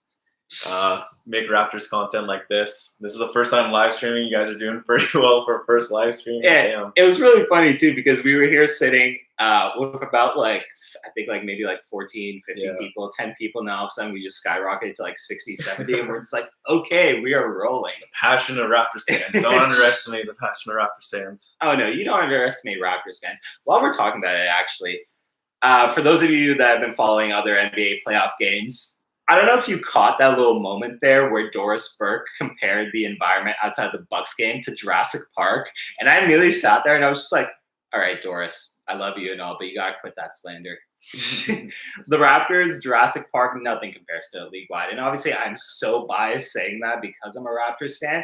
But like, come on, man. Jurassic Park is the gold standard of it. And I cannot wait to be surrounded in Jurassic Park once, you know, social distancing and this pandemic is no longer a thing. Because let me tell you, when this pandemic ends, I never want to hear the word social distancing ever again in my life. I cannot wait to be just surrounded, like shoulder to shoulder with Raptors fans in Jurassic Park. It's going to be so damn exciting. And hopefully, hey, you never know, maybe me and one of you guys in the comment section right now, maybe we'll be together in the crowd. Give me a shout out. Absolutely. Like if you see me in the crowd, just yell over JJ Buckets. So I'll turn around and be like, yo, who's calling me? Jay Palmer says Ben Simmons is a 6'10" Patrick Beverly. Oh man. No, I mean at least Ben Simmons can match up across the floor. Patrick Beverly, I found it so damn satisfying watching Luka Doncic bully Pat Bev in the playoffs. Oh my goodness. And just like vocally too, just Luka yelling at him, you're too small, all that shit. Yeah. For those of you that don't know, before I guess I got into just doing exclusively Raptors content, I was doing some general NBA content. And like then you would have seen my Luka bias and my Luka love. I absolutely love Luka Doncic. He is one of my favorite players in the league. So to see him just absolutely giving it to Pat Bev, oh, that was so fun to watch. I cannot wait to watch Luka's career throughout like this next decade and a half. Yeah, Luka's got a exciting route. Oh, also, quick shout out. Here's an interesting topic for you folks. This was from, I believe it was Raps City that had it on their Instagram page. They had a hypothetical trade, which I thought was ridiculous, sending Siakam, OG, who was a Malachi Flynn, and 1 first-round pick for Luka Doncic and Tim Hardaway Jr. My guy, the Warch Report, told me that he wouldn't do that package because they're giving up too much. I personally think that's ridiculous because I think that Luka Doncic currently has the highest trade value in the league as a 22-year-old superstar, borderline top 5 player. So next time you see Warch or next time that you're in the comment section for his videos, just flame him about it. This person, sorry. You can read it. Oh no, here. If the Hawks win the chip, does that mean Trey over Luka? No. He wins the chip? No. Luka's a borderline top 5 player. Trae Young is good, but Trae Young also has a far better team right now surrounding him. If you just directly swap Trae and Luka right now, I have no doubt the Hawks are coming out of the East. Okay, but he means like if they win the chip, then they're also beating the best team in the West too. So then they're beating anyone better than Luka would be. True. Again, that's not my point. My point is just the Hawks roster is significantly better than what Luka is working with. Luka's second best player is a guy who's 7'3" and thinks he's a shooting guard. Okay, I feel like this playoffs is at least proving that like it's not like Luka Trae. I feel like Trae is actually closer though. I feel like because he's already led them to the conference finals and like they don't have 2 of their young guys in DeAndre Hunter and Cam Reddish. Those are supposed to be 2 of their young core guys. And I would still say they have a better team in Atlanta right now than what Luka is working with in Dallas, and I think that speaks volumes. But I feel like there was no all-star on that team. Like Trae Young wasn't even an all-star. And like there's no like all-star. Like Luka didn't either. But I'm just saying, like, we need to start giving Trae more respect. I'm here for that conversation. Yeah. I think Trae Young has shown a lot of people that the empty stats argument with him necessarily wasn't true. Mm-hmm. But I mean, I'm sorry if you're talking about Trae and Luka. Like, it would take me. Okay, if I'm starting an NBA team tomorrow and you give me the option of Luka Doncic and Trae Young, it would give me one whole second Okay, yeah. Well, everyone's to take Luka Doncic. Okay, everyone's Like, picking come on, Luka. man. Like, you're still picking Luka, but I mean, like, it makes it a lot interesting if he goes and beats the team in the finals. And I think the important point here is coming from Jay. The Hawks ain't winning though. Yeah. That was hypothetical. Well, yeah. Like, Wait. If the Hawks go to the finals and they meet the Clippers in the finals with Kawhi Leonard healthy, and they beat the Clippers with Kawhi Leonard, then I would say that he's better than Luka. No, I don't think anything that Trae Young does would elevate him over Luka Doncic. To me, Luka Doncic just affects so many more aspects of basketball than Trae Young does. Because like I don't even think it's close. 'Cause Trae I Young mean- is maybe a top 20, top 25 guy. Luka is bordering on top 5. But I mean, like their defenses are not good as Yeah, but there's compared to their sizes. But there's a difference between being average to below average for Luka Doncic and being one of the worst defenders in the league if you're Trae Young. Mm. Sorry, man. You will never convince me of this. well, at the same, I don't think the Hawks. I feel like they're gonna lose to the Bucks. Like, I feel like it could be still an exciting series, but I feel like the Bucks are gonna beat them. I am interested to see the kind of game plan that the Hawks are going to have regarding Giannis, though, because Clint Capella is a really good rim protector, and I think that is at least That going was to deter underrated. Giannis. That was underrated. I think one of the best and frankly most accurate things I have ever seen said, and this is obviously back when like Andre Drummond's trade, like just stock as a name in the NBA was a lot higher. People were saying words English. Let me backtrack. When Andre Drummond's stock was still high and people were hyping him up, Clint Capella is who people thought Andre Drummond was. He is a nasty rim protector. He is a fantastic just roll option and roll man, and he can just bang with so many guys. I think Clint Capella is so underrated and just does not get the respect that he deserves around NBA circles. So I'll be really interested to see how big of an impact he has on deterring Giannis from attacking the basket. Yeah. From Rico McLevin says, would you take Jonathan Kuminga? So that could be an interesting topic because we just talked about that. We talked about it during or before, saying like you think possibly Jonathan Kuminga could have a higher upside than Jalen Suggs. I do think Jonathan Kuminga could have a higher upside than Jalen Suggs. I think Suggs is probably the safer pick, but I think Kuminga peaks higher, frankly, if they both hit their max potential, because the athleticism is just off the charts for Kuminga. And you see he has the gifts to be an elite two-way player in the league, similarly, frankly, to his G League teammate, Jalen Green. I think with Kuminga, you can see in a best case scenario him taking a similar route to developing his offensive game like a Kawhi Leonard. Don't get me wrong, maybe not to the exact same extent as Kawhi, where Kawhi turned into like a top 3, I guess potentially top 2, depending on how you rank them, player in the league. But I think Kuminga really has a chance to take the raw offensive game that he has and develop it if he ends up in the right situation. He needs the right coaching staff to work on developing that with him. But we have seen a lot of these raw guys work out in recent years, like a Jaylen Brown, obviously going back a little bit further, like a Kawhi Leonard, like a Paul George, that I think he has a chance to be more special than Suggs. So if they're sitting at number 4 and they have a choice between Jalen Suggs and Kuminga, I don't hate the idea of taking Kuminga. So, I just thought of this right now then. If you think Kuminga could possibly be better than Suggs, would you like move down a spot to 5 to get more assets? Frankly, yeah. I mean, here's the thing. If you know the team behind you wants to move up specifically to take... Who even is 5 right now? I believe it was somebody that fell backwards, but I will look that up right now. But my whole point there being is if you are reassured that you're still going to get your guy at number 5, then if team number absolutely. 5 really needed a point guard, then that could make sense. Yeah, absolutely. Sorry, we are just pulling up the exact lottery because we had it in front of ourselves when the ESPN stream that we had was still up. But then obviously now the stream is over, so we have lost it.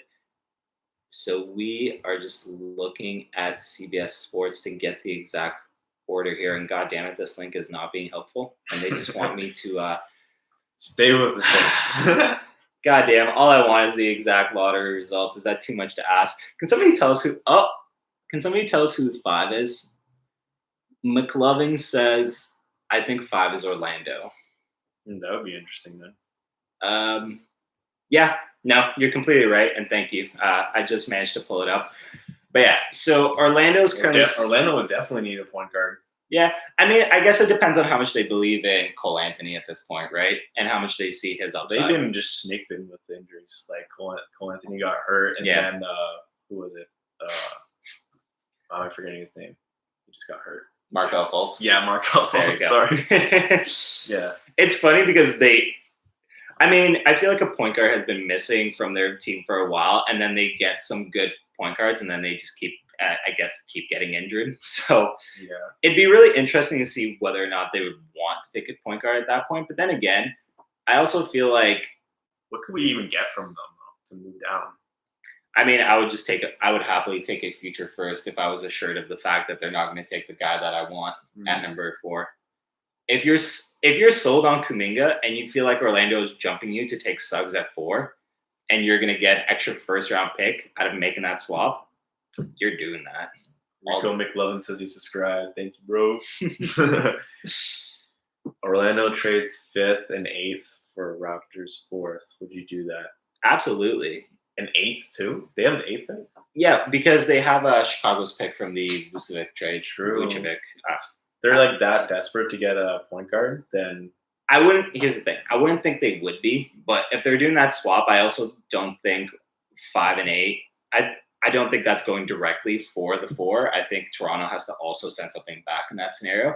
But that would be really interesting. So if you end up with 5 and 8, it's actually a really fun scenario because you get a chance to add 2 pretty exciting prospects. I mean, if you really like Kuminga that much and you feel like you can get him at 5, or hell, if you like Suggs that much and you feel like you can get him at 5, you have a chance to move down, get your guy, and then get another guy on top of that. And there's still plenty of guys around that 8 spot to be excited about. Like, let's say in this scenario, you get Kuminga at 5. At 8, you have a chance to take, I don't know, you like somebody like Keon Johnson. Yeah. Well, obviously, at that point, you're overloading the wings a little bit, but still, it'd be a name worth looking at.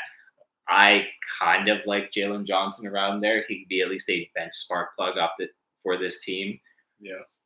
Then again, I mean, damn, if you're taking both Johnson and Kuminga, or maybe then you get a guard like Davion Mitchell then too. Yeah, honestly, that's not a bad idea at that point. Yeah, maybe you take a chance on somebody that's a little more polished like Davion Mitchell, and you take him at that pick. Yeah. Yeah, I mean, I definitely don't hate that idea. What do you think of that? I want to get you in the conversation. What do you think about that trade? For like Kuminga? No, 4 for 5 and 8. Picks 4 for 5 and 8. Maybe. It depends on like who gets drafted, you know. Like if Mobley or Green drops 3rd, 4th, I'm not trading 4th. But if like it sucks, then yeah, I would consider it. Yeah. I think you do it. Yeah. Do you move up to get your guy at 3 though from Cleveland? See, it's an interesting position because sitting at 4, I think the Raptors can both move up and down. Okay, well, if I had the choice, I would move to 3 because I think like Kate's not getting taken, but Mobley and Green is like I would do anything to get those guys. So I would definitely want to move up to 3 instead of getting like 2 good players. I would want the great player. I always go for the good player.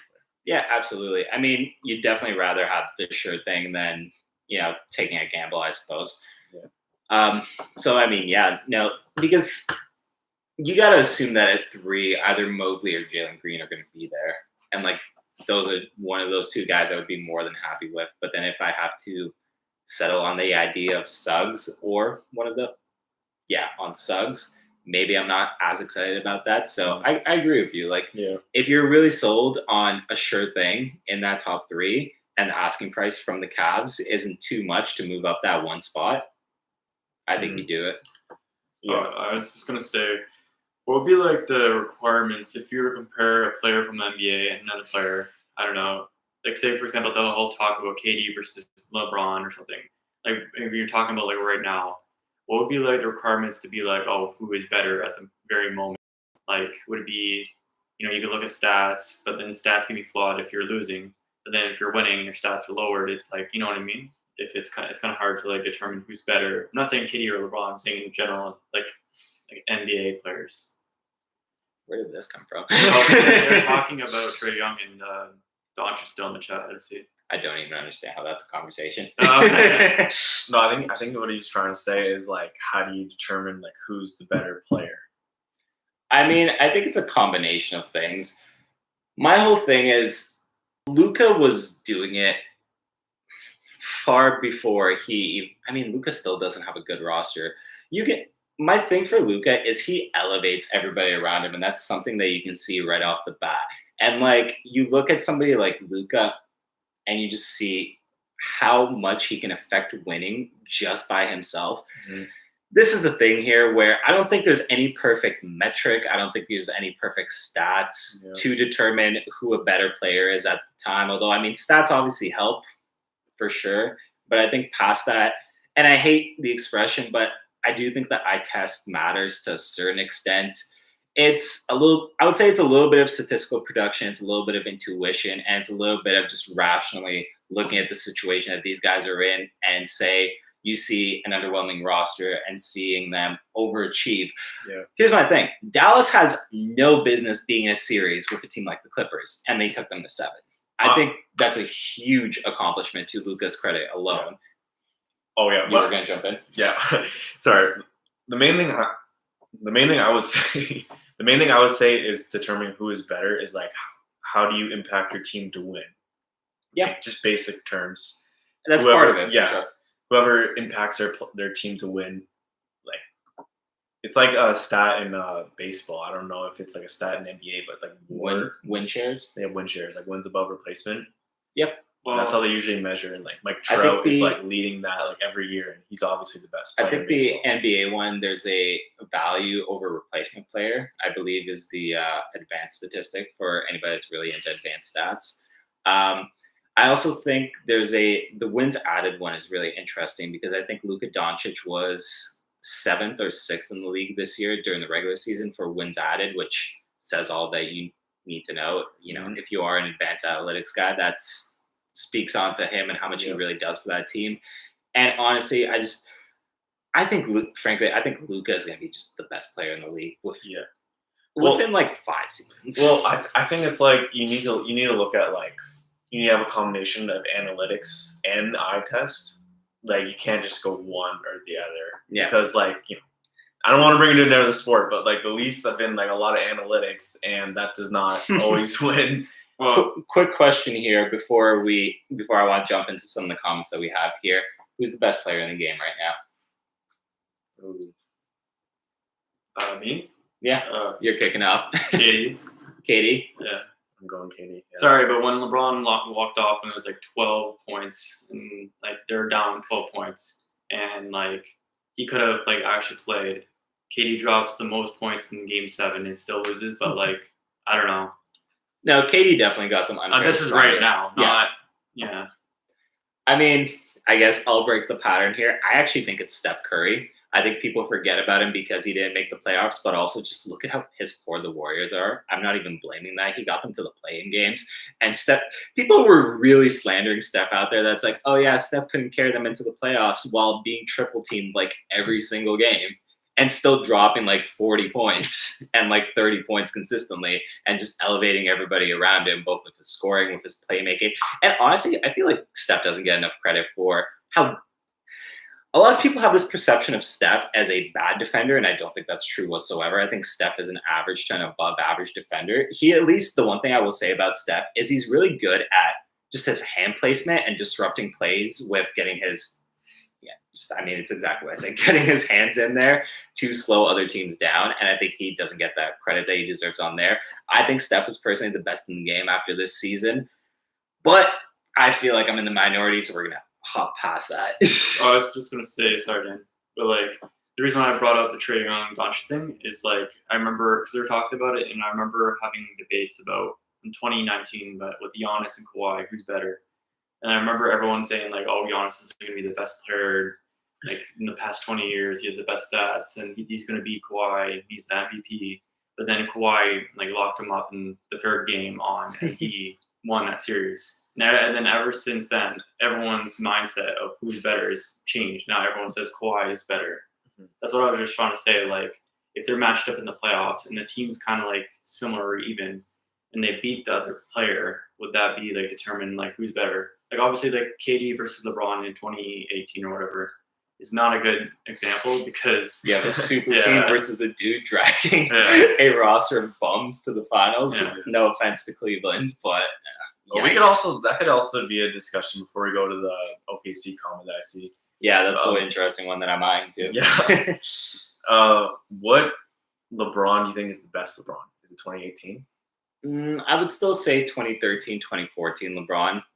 Was it 20? No, it was 2013 or no, it was 2012, 2013. The second championship with Miami, just because it was a combination of his IQ being very high at that point. Obviously, it's higher now, but it was still at a very high point, and he was at the peak of his athleticism, where he was guarding. He was, for my money's worth, he should have had 2 defensive players of the year by that point. He was one of the best defenders in basketball. He was obviously what he was offensively. Nobody was stopping LeBron offensively. He was so damn good that year. And frankly, that Spurs team that they took down in the finals that year was really good and doesn't get enough credit for how impressive a title that is. Yeah. Personally. Yeah. I think like he even said like Gasol took a trophy away from him because he didn't make any all defenses and he still won it. But let's get to the comments. All right. So there was an interesting one here about the OKC Thunder. Oh, wait, it's down. Is it down? Down right there, right? Can we take a moment? Yeah. Can we take? I cannot pronounce that YouTube name, so I apologize in advance. But can we take a moment to talk about OKC's future with all these picks? I mean, OKC's future is contingent on a dude in middle school right now. But in all seriousness, one of the things that I do like for OKC is they have a real chance to just basically, if there's a prospect that they really like, because obviously they do have all of these picks, they have a chance to just go and give up all these future assets and go get their guy. So as long as their draft scout, or as long as their scouting department knows what they're doing, they have a great chance to just jump back into the picture really quickly, because they already have a lot of really good young pieces there with guys like Shai, guys like Dort, shout out Lou Dort, Canadian baller. Like, they have a good future on that team. And frankly, for sure. they're doing the process better than Philadelphia ever did the process. Yeah. OKC, like, they got the 6th pick. That's not that great of a scenario, honestly. Like, Yeah. they definitely, like, they could have, what was it? Like, the thing they could have had the most with the 2 top 5 picks, they technically could have had Houston's. Or was that not on the If table? they jumped up and Houston dropped down, they could have potentially ended up with 2 top 5 picks. Yeah. Obviously, that would have been a dream scenario for them, but it definitely did not end up happening, which is good. Honestly, rest of us. with the draft odds, though, it's, like, interesting. I said it at the beginning of the stream. Like, they're not that far off. So it's, like, There's a lot more balance with the odds now. it discourages, like, tanking. You know what I mean? So it's like teams that purposely tanking, like OKC, like set up Horford because he's too good. Maybe it's a little bit of karma. I don't know. So there's a comment here from Maximilian Arturo. He's saying, here's another idea. Raptors trade Freddie first this year for Detroit's first. They love Freddie, especially Coach Casey. Raptors get Cade and Detroit get Freddie and Green or Suggs. Raptors free up money. I'm assuming 4 free agencies, what that slash means. I think any team, personally, I think any team that would have landed at number 1, they're not budging from number 1.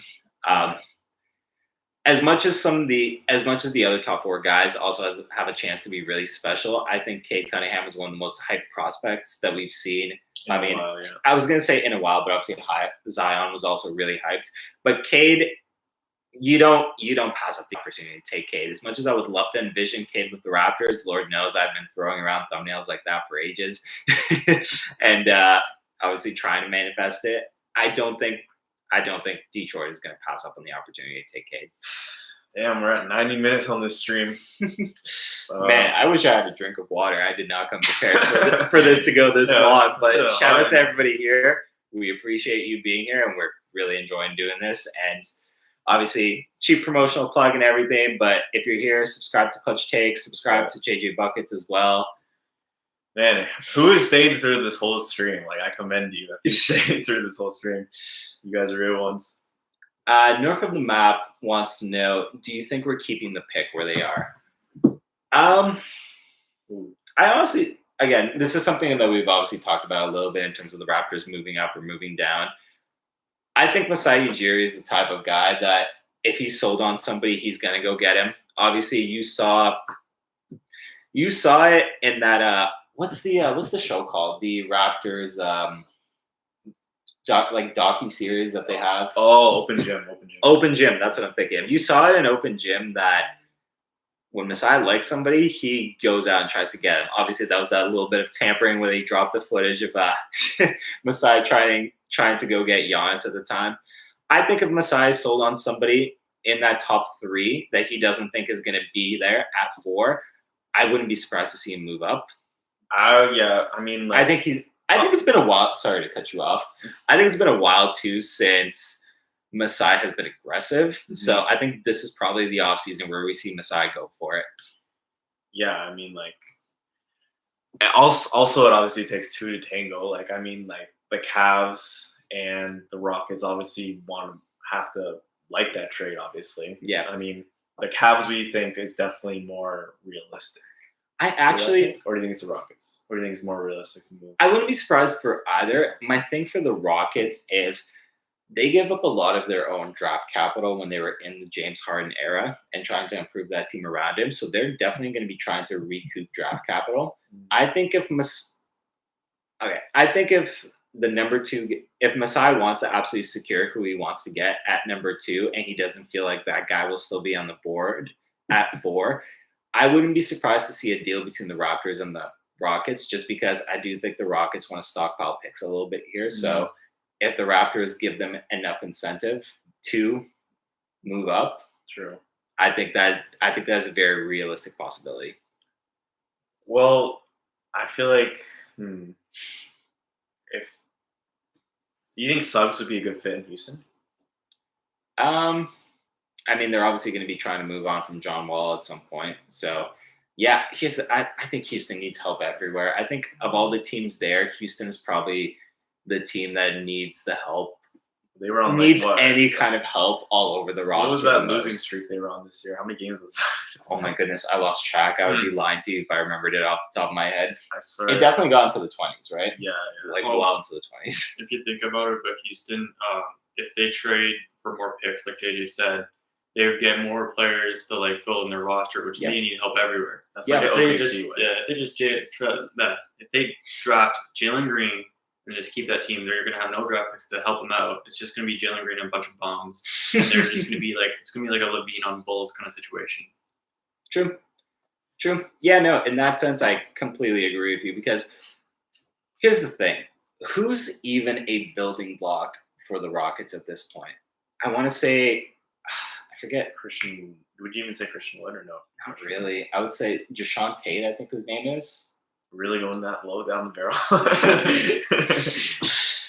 I mean, case in point. That is the only guy that I would look at and be like, yeah, I guess this is a building block for that team. Past that, who else there fits a rebuild timeline? Wait, who's that guy actually? Forgetting his name. Kevin Porter Jr.? True. Fair. You maybe like what you see in Kevin Porter Jr., but past that, like, they need help all over that roster. So I think if the Raptors move up, honestly, I think the most realistic scenario is they jump to 2, because I think Houston will be chomping at the bit to secure more draft picks. And realistically, if they're at 2, if they're at 4, like Evan was saying, one way or another, they are securing a guy that is going to fill a hole on their team. They can do that at either spot. And if they have the opportunity to get a few more draft picks out of it, I don't think that's a bad route, especially because, yeah, they had that trade, obviously, with the Nets. Based on what the Nets look like, those are going to be very low first-round picks for the foreseeable future. Why do they trade LeVert in the first place for Oladipo? Makes zero sense. Yeah, that's the one thing I didn't get at the time, and I still don't understand, obviously, where you had a chance to have a nice young guy like LeVert, and you end up flipping him into Depot. I guess at the time, because they thought they could still maybe be competitive with that team. That spoiler didn't work out. Or maybe I think they wanted to, like, I don't know, maybe build up Oladipo's value to flip him for more picks, and then that ended up. And then they get Kelly Olynyk. I mean, he balled out while he was there. Don't get me wrong, but Yeah. he's I not mean, available. if there's ever a case of empty stats on a bad team, I think Kelly Olynyk is absolutely it. I like Kelly. Don't get me wrong. Again, shout out to another Canadian baller, but I don't think he's as good as the stats that he had in Houston at all. Mobley isn't available, and let's say we draft Suggs or Green. What does that mean for Trent or Anunoby? I think Anunoby is a lock on this roster moving Yeah. forward. I think he's on a very team-friendly contract. He's And- probably the most liked out of any Raptors today, I would say. Well, I'd say if Yeah. Suggs gets Suggs gets drafted, it's VanVleet gone. But if it's Green, then it's Trent. Really, you think Fred VanVleet is gone? Yeah, I mean, like, they're kind of similar players. I mean, Suggs is kind of like a Kyle Lowry light, so you don't want two of those kind of players again. You're not going to go anywhere. So I trade VanVleet while his value is high enough.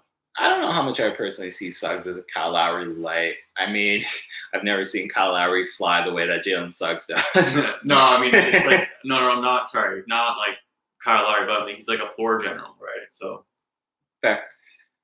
I don't know. I think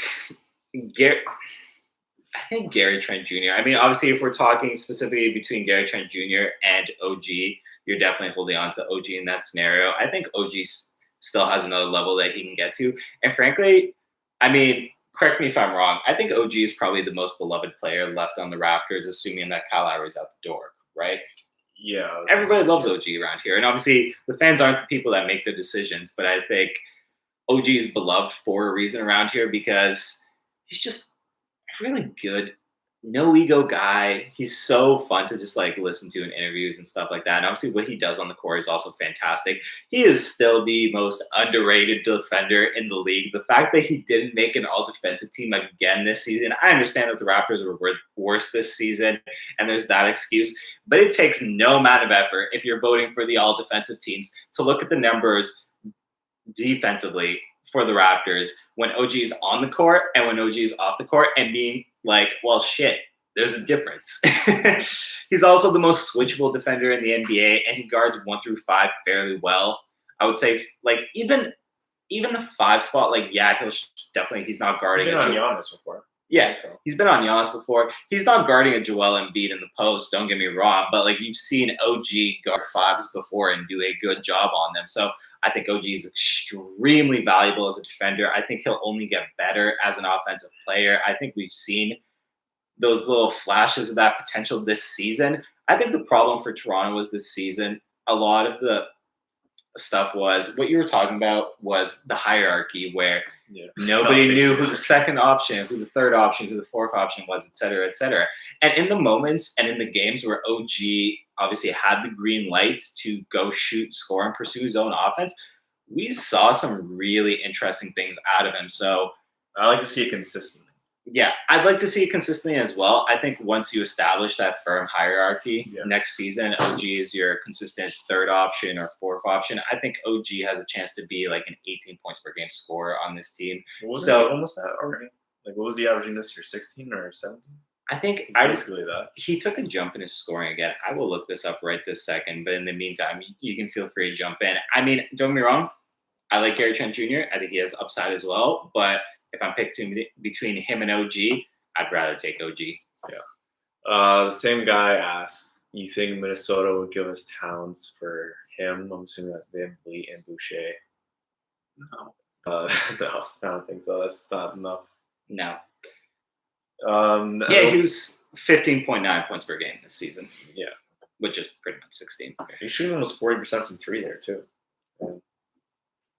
Yeah. 48 from the field, which is impressive as hell. His 3-point way up. Doubled it, basically. Yeah. Yeah, no, he had some really impressive shooting splits. Jesus. We have really been at this for a while, haven't we, at this point?